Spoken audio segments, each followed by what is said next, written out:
Good morning, students. Another year's question.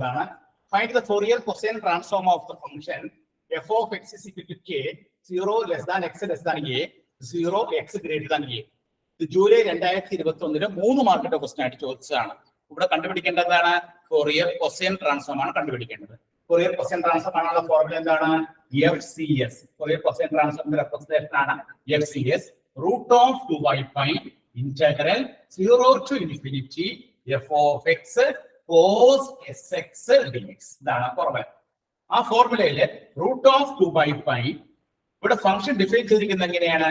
0 to a ലെ ഫംഗ്ഷന്റെ value എന്താണ്? k cos sx. All other cases function value will be 0. മറ്റുള്ള കേസിലൊക്കെ function value 0 ആണ്. അപ്പൊ നമുക്ക് എന്ത് വരും? root of 2 by pi into ഈ k നമുക്ക് പുറത്തേക്ക് എഴുതാം, k into ഇനി cos sx ഇന്റഗ്രേറ്റ് ചെയ്യുമ്പോൾ sin sx divided by x ന്റെ കോഎഫിഷ്യന്റ് എന്താണ്? s, lower limit 0, upper limit a. That is FCS is equal to Fourier cosine transform is equal to root of 2 by pi into k, upper limit കൊടുക്കാം, x ന് upper limit കൊടുക്കുമ്പോൾ sin as by s, lower limit കൊടുക്കുമ്പോൾ എന്താണ്? 0 ആണ് കിട്ടുന്നത്. അപ്പൊ നമുക്ക് Fourier cosine transformന്റെ വാല്യൂ നമുക്ക് എന്ത് കിട്ടി? Fourier cosine transformന്റെ value root of 2 by pi into k into sin as by s. അപ്പൊ ഈ ഫോർമുല എഴുതിയ ഫോർമുലയിൽ സബ്സ്റ്റിറ്റ്യൂട്ട് ചെയ്താൽ നമുക്ക് ഇതിന്റെ ആൻസർ കിട്ടും. ഇതിന്റെ ആൻസർ കിട്ടിയിരിക്കുന്നത് എത്രയാണ്? root of 2 by pi into k sin as by s. Formula എന്താണ്? 0 to infinity f of x cos sx dx ആണ് Fourier cosine transformന്റെ ഫോർമുല. അപ്പൊ ഈ ഫോർമുല ഉപയോഗിച്ചിട്ടാണ് നമ്മൾ ഈ പ്രോബ്ലം വർക്ക്ഔട്ട് ചെയ്യുക.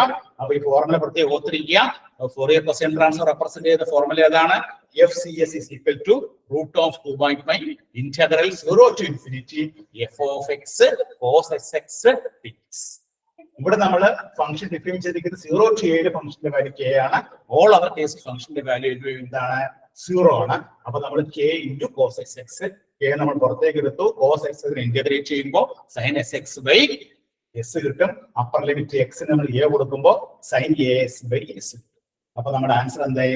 root of 2 by pi into k into sin as by s കിട്ടും. ഇതാണ് Fourier cosine transform. ഇത് ജൂലൈ 2021 3 മാർക്കിന്റെ ക്വസ്റ്റ്യൻ ആയിട്ട് KTU ചോദിച്ചതാണ്.